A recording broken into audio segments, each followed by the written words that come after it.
tenemos para esta tarde, que se llama Saber escuchar y aprender a escuchar. Las dos cosas, las dos cosas. Y esto nace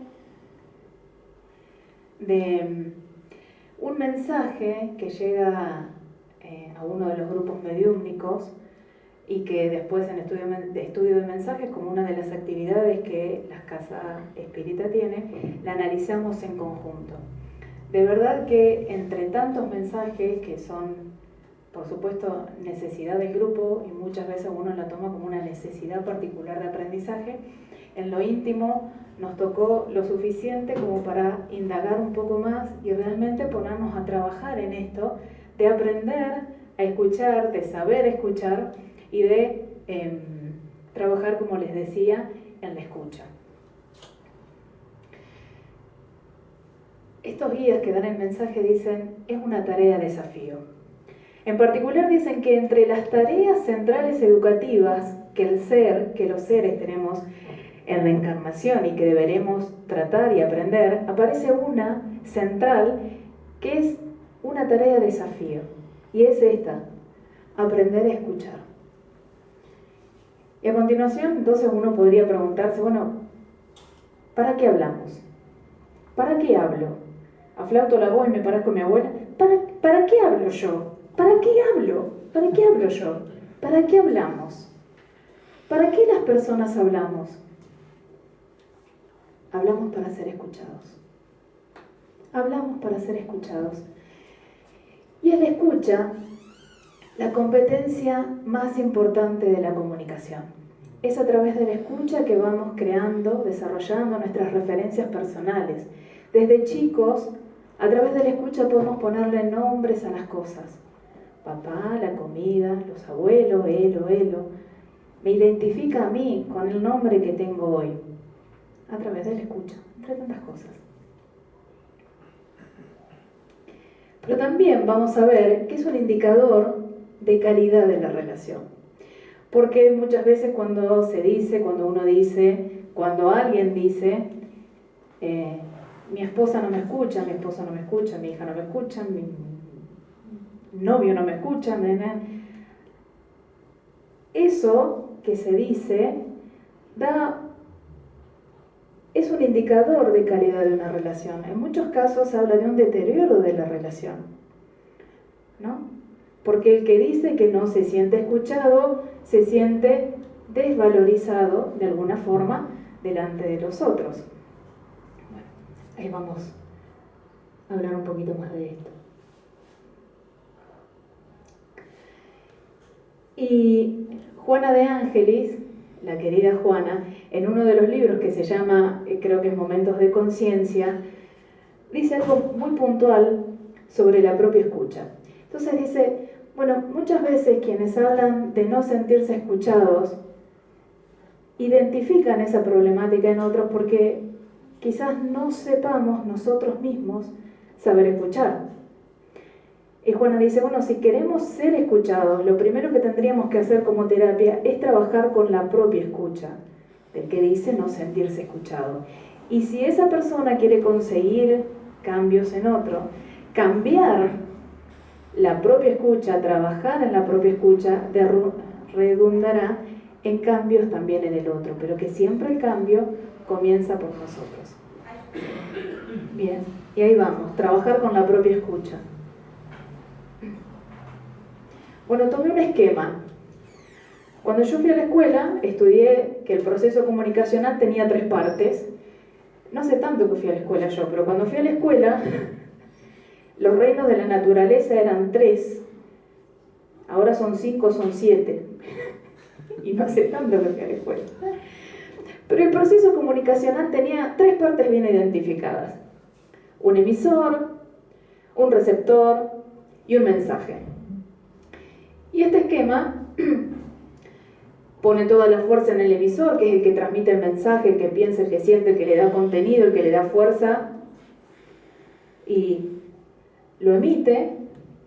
Y ese mensaje, este contenido que decimos, si pasa por un canal donde no hay distorsión, no hay ruido de ningún tipo, debe llegar bien al receptor.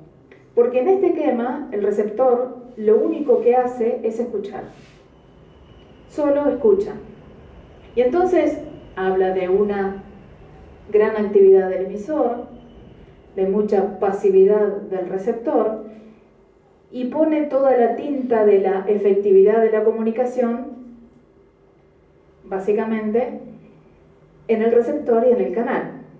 En el emisor y en el canal por donde se transmite el mensaje.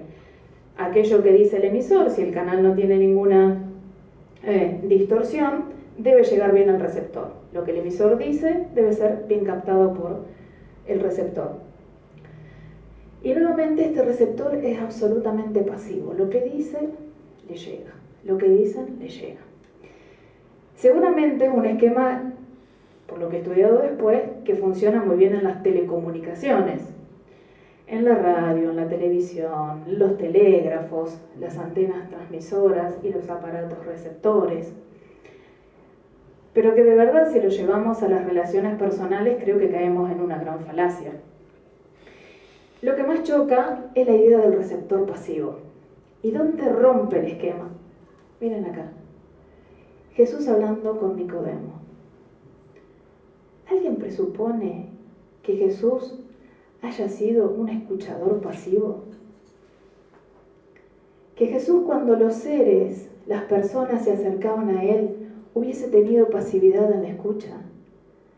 Jesús seguramente a cada uno que llegaba a Él lo abrazaba en su hálito de amor inmenso e infinito.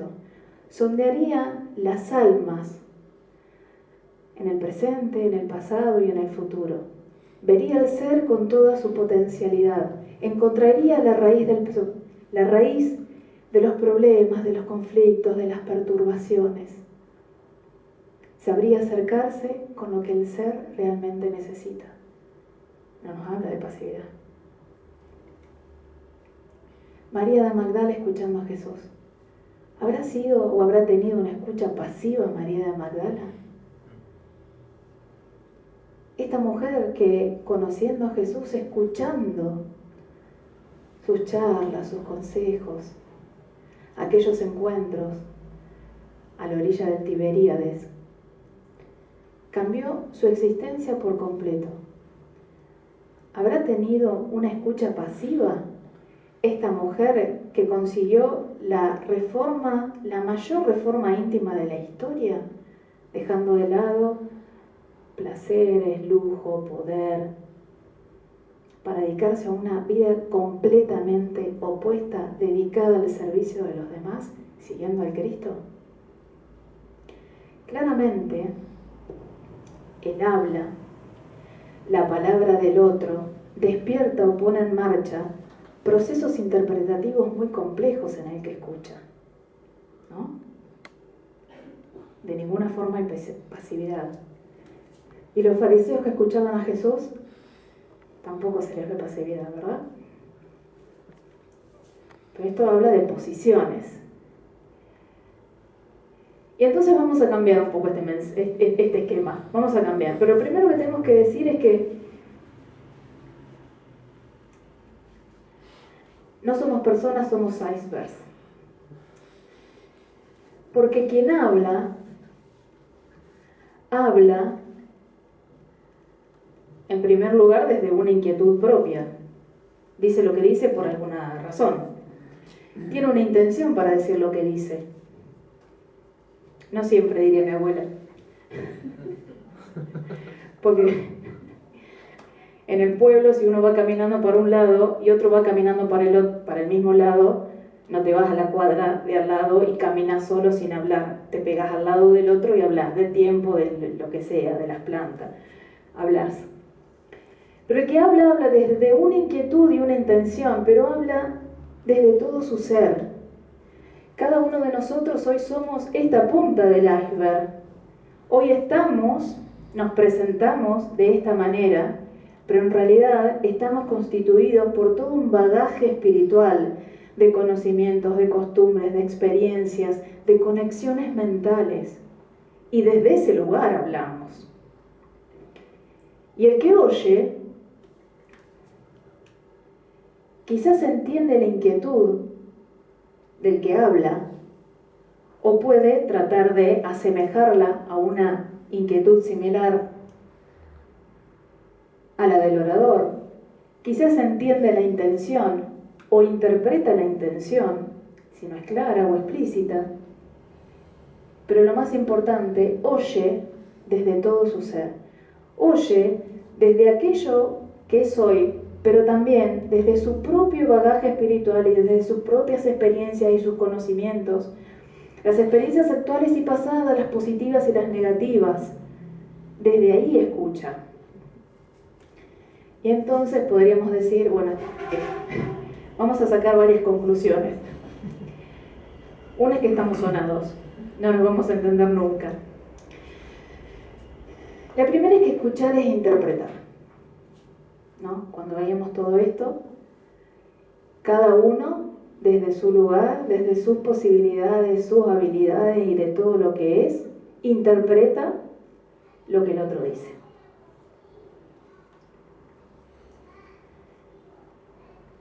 Después voy un paso más. Es percibir más interpretar. Porque hay un montón de elementos perceptivos en la comunicación que hacen o le dan diferencia al mensaje. Si alguien cuando me habla refuerza lo que dice tocándome el hombro, eso va a tener un efecto en la comunicación distinto a que si no me toca el hombro. Si quien habla gesticula, da énfasis a las palabras. Yo tengo un amigo que cuando quiere que recordemos una cosa, la repite muchas veces. O la repite varias veces mirándote a los ojos. Entonces, y si quiere asegurarse de que he entendido lo que me dice, ¿se entiende? Muchas veces invitando a que uno con sus propias palabras diga lo que interpretó. Y entonces sí, ahí hay un amalgamiento en la comunicación, ¿no? Porque uno podría interpretar otra cosa. Bien. Y en esto de la percepción hay énfasis, hay silencios en la comunicación, hay formas de gestualizar, hay formas en las que uno pone los pies, en las que uno pone las manos, en las que uno mira al otro. Hay cosas que uno no las puede decir si no hace señas con las manos, si no hace gestos. Hay una historia de un paisano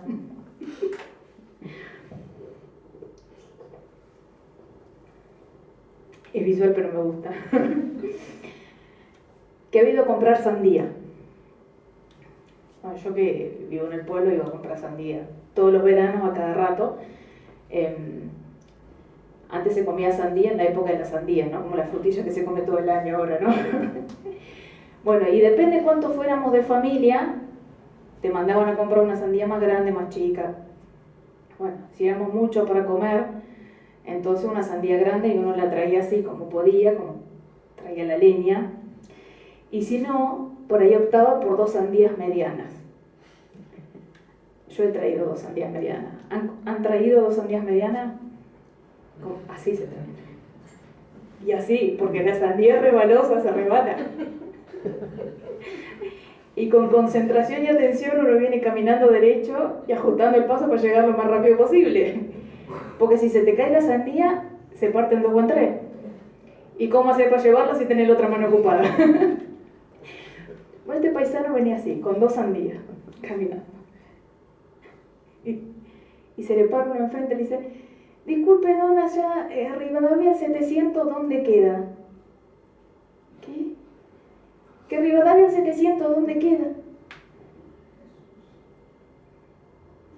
Téngame. No sé.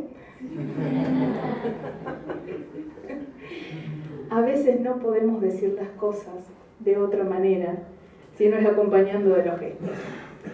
Y sigo acá. Entonces, sí, estamos en problemas. La escucha va a ser una aproximación de lo que el orador ha buscado expresar. Y hay una brecha. Bueno, estamos sonados, no hablamos más, no nos comunicamos. No. Conocer que existe esta brecha nos ayuda para buscar una solución. que no está acá. Bueno, para buscar una solución, para entender desde dónde hablamos y desde dónde escuchamos, y muchas veces tratar de trabajar en la intención, asegurarme de lo que estoy escuchando, la intención que tiene el otro es la que yo entiendo. Si en esta motivación de lo que el otro dice y por qué lo dice, también la entiendo. Lo puedo validar o puedo indagar, como este amigo que les digo, que cuando quiere que algo se entienda lo refuerza, dice, ¿se entiende? Y nos invita a que lo digamos con nuestras propias palabras. ¿Y por qué? Porque repetir no es oír, o repetir es solo oír. Repetir es solo oír. Pero los loros también repiten. Si yo repito algo no quiere decir que lo haya entendido, ¿verdad? Pero vamos a esto. Así como preguntamos, ¿para qué hablamos? ¿Por qué nos gusta que nos escuchen? Es todo un trabajo a hacer, pero si yo me pongo en el lugar de que quiero ser escuchado, ¿por qué me gusta que me escuchen? ¿Por qué nos gusta que nos escuchen? Porque nos sentimos valorados, porque nos sentimos queridos, porque siento que si el otro me escucha, me debe querer, me debe valorar, debe pensar que lo que digo es importante, o le puedo servir, o puede ser una ayuda para él, porque me siento bien. Y acá hay un principio que no falla, y es un principio eminentemente cristiano, que es hacer a los demás lo que nos gustaría que hagan para nosotros, ¿no? ¿Y a quién no le gusta ser escuchado? Y bueno, escuchemos. ¿Y cuáles son las habilidades necesarias o las capacidades para escuchar? Disponerse, nada más. Sonreír. Vos le decís, algunos nacen con cara difícil, otros nacen con cara fácil. Bueno, hay que hacer un esfuerzo. Hagamos un esfuerzo. Sonriamos, prestamos atención, pongamos disposición. Es tan simple, pero tan simple. Hay una frase muy linda de un como gurú de las ventas, que lo aplica a las ventas, pero dice esto, nosotros vamos a aplicarlo a algo moral, que es hacer de forma extraordinaria las pequeñas cosas ordinarias. Hacer de forma extraordinaria las pequeñas cosas ordinarias. ¿Cómo sería hacer algo de forma extraordinaria en la escucha? Es escuchar amando, escuchar con interés, escuchar con una sonrisa, escuchar con buena disposición, escuchar con ganas. Y así como nos gustan que nos escuchen, al otro también le gusta ser escuchado y no le gusta ser cortado, no le gusta que terminen las frases por nosotros, no le gusta que adivinen los finales. Bien, estamos invitados a hacer lo mismo.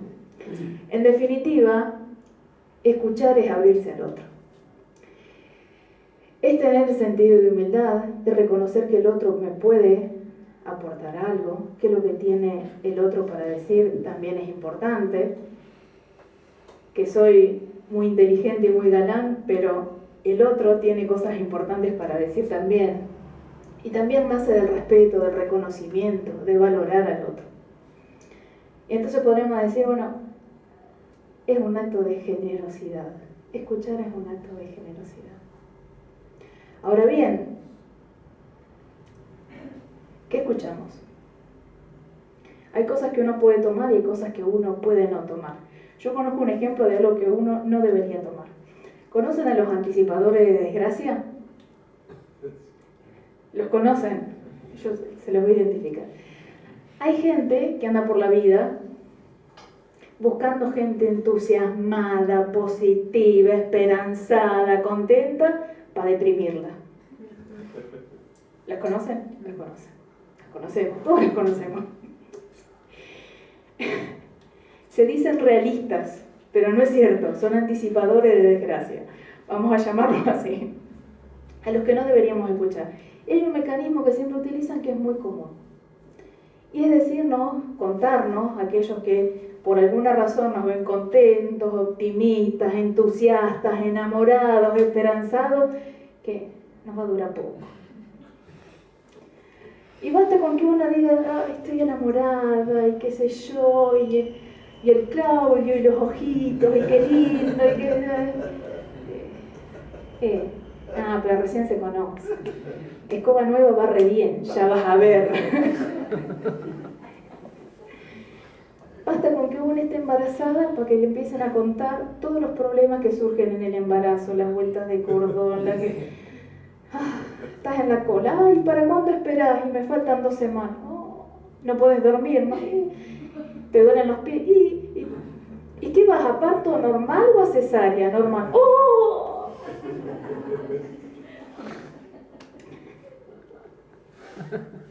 Esas cosas no las voy a tomar. ¿Qué cosas sí voy a tomar? Aquellas que me hacen bien. Y en esto de la escucha, me gustó tomar esta foto de... Acá están los varoncitos, che. Los varoncitos están en charla de adolescente. Algunos más adolescente y otros menos adolescente, por edad y por actitud. Pero bueno, es la charla de adolescentes.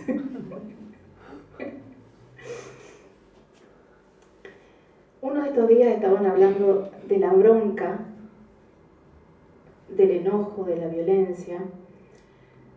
Y entonces me había contado Claudio, que lo conozco más de cerca, que Omar estaba hablando y que se habían puesto en un momento como cabizbajo y mirando para abajo y haciendo así con la alpargatita y la zapatilla, porque hay temas que nos tocan, ¿no?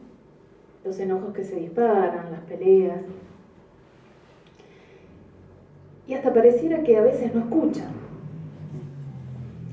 Y en medio de esa charla, uno de los bravitos, cuando se hace una mención explícita sobre que el enojo y la ira se puede manejar y es una decisión de cada uno de nosotros, levanta la cabeza y dice, ¿y cómo hacemos para hacer eso? A mí ahí ya se me caían las lágrimas. Y entonces, bueno, claro, es momento de salir a trabajar, de educar. Entonces los chicos, entiendo, entre varias cosas que hablaron, pero de las que yo rescato y tomo, fue decirles que ellos ya lo controlan. Ellos ya lo controlan. Si la mamá les dice algo, ¿no se enojan? Sí. ¿Y qué haces con tu mamá? ¿La empujás? No. ¿Por qué? Porque estás controlando el enojo. Y si viene tu hermanito y te pateó y qué sé yo y te tiró ¿te pones mal o le decís que lo esperás afuera? No, ¿por qué? Porque es chiquito, controlás el enojo. Ya lo podés controlar. Y a partir de ahí derivó la charla en otras cosas. Fantástico. Esas cosas sí las vamos a escuchar. Esas cosas sí las vamos a tomar. Esas cosas sí las vamos a aquilatar para nosotros. Y las vamos a compartir con otros. Y así como nosotros nos educamos, amamos y queremos a los demás. Hay un ejemplo que les voy a contar y que tiene que ver con alguien que no se creyó que era un bueno para nada. ¿Me lo comentas? Hace muchos años, en el 1500 y algo, ¿escucharon hablar de Leonardo da Vinci? Todos escucharon hablar de Leonardo da Vinci. Lo conocen, ¿verdad? ¿Alguno piensa que fue un genio? ¿Que es un genio? La mayoría piensa que es un genio. Resulta que Leonardo da Vinci, cuando se hace conocido, es una persona mayor ya. Es un jovencito de unos 10 y algo, 20 y algo. Leonardo da Vinci pasó por casi todas las ciudades y los palacios de Italia buscando ser reconocido. Pero más que ser reconocido, que quizás fuera su intención o su deseo íntimo, Leonardo buscaba trabajo. Buscaba trabajo. Fracasó en Venecia, en Milán, en Florencia. De vuelta en Florencia. Y después es reconocido en Milán y en Roma. Una de las últimas veces escribe a los Medici, familia muy conocida, italiana, porque aportaba grandes sumas de dinero para los artistas, los escultores, los pintores. Le niegan una vez más el trabajo porque no lo consideran lo suficientemente profesional para trabajar con ellos. Luciano tenía discípulos y parece que hay un discípulo que le decía que no se creyera esto de que no servía para. Tipo muy capaz. Y entonces decide escribirle a los Sforza, que estaban en Milán, ofreciéndoles nuevamente sus servicios. Y entonces muestra algunos de sus diseños, de sus pinturas, de sus esculturas. Un genio. Y los Sforza decían contratarlo como organizador de eventos. Ni como escultor, ni como pintor, ni como arquitecto, ni siquiera como cocinero, a lo que él también se había postulado porque era un gran fanático de la cocina, le encantaba la cocina. Lo contratan como organizador de eventos, a Leonardo da Vinci. Vive de eso, de su trabajo, mientras desarrolla los inventos geniales y los trabajos geniales, en los momentos que tenía y en los momentos que podía en su taller. Le surge una oportunidad y él la va a tomar, porque necesitaba demostrar que eso que le decían, que era un fracaso, que sus inventos no servían, que sus esculturas y sus pinturas eran como un poco más de lo mismo, le llega una oportunidad, una boda, un casamiento para 300 personas, y él es el organizador de los Sforza. ¿Qué hace Leonardo? Pasa noches enteras planeando esa boda, el pastel de bodas. Entonces, cuando el mismo Ludovico Sforza va a su taller a preguntarle qué tenía ideado para la boda, cómo era el pastel que había ideado, Leonardo lo sorprende con su diseño. El pastel sería una réplica del Palacio de los Sforza de 60 metros de diámetro. Para entrar a la boda, los 300 invitados entrarían al pastel, que estaba hecho de bloques premoldeados, de masa con nueces, cubierto de mazapán y hecho a escala. A Ludovico Sforza la idea le encantó y le dio el dinero para contratar a los pasteleros, los confiteros de la ciudad. Leonardo pidió también arquitectos. Para el día anterior de la boda todo estaba listo. Una réplica exacta del Palacio de los Sforza se había montado, hecha de pastel, con una entrada como la entrada del Palacio de los Sforza, con la particularidad de que los invitados se sentarían en mesas de pastel donde se les serviría el banquete. Deja todo preparado y al día siguiente es uno de los primeros en llegar. ¿Con qué se encuentra Leonardo? Con que estaba todo derrumbado, todo derruido. Todas las alimañas de la ciudad, perros, gatos, ratones, pájaros, habían tirado bajo el pastel, se lo habían comido. Y algunos empleados estaban tratando de rescatar algunos ladrillos premoldeados de mazapán que habían hecho para tratar de salvarlos. No hubo caso. ¿Qué hizo Leonardo? No tenía plan B. Se fue. Se fue. Se fue. Fue él, hazme reír, por un tiempo. El ingeniero, el inventor que no le puede dar de comer a 300 personas, ni a 200, ni a 50. El ingeniero, el inventor que le da de comer a los animales de la ciudad.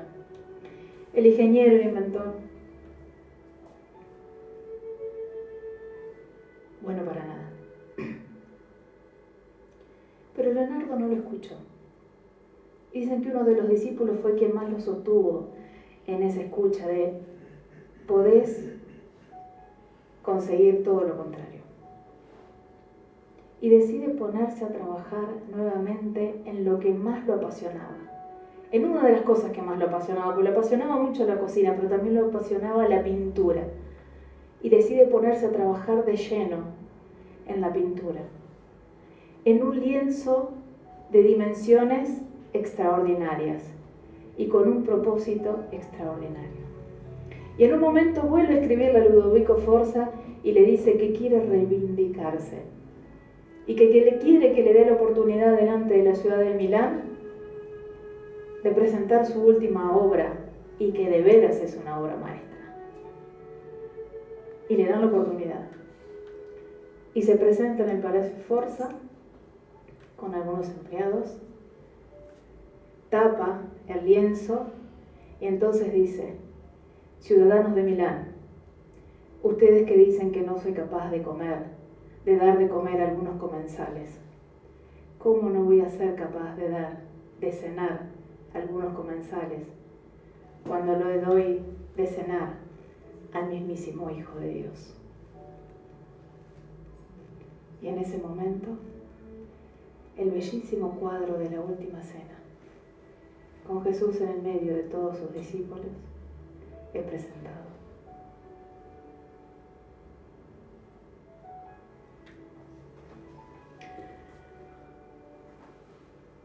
Y a partir de ahí todo lo que conocemos de Leonardo. Por sus oídos tan atentos, por su escucha atenta, su escucha activa, les agradezco profundamente y los invitamos a tomar el pase. Muchas gracias.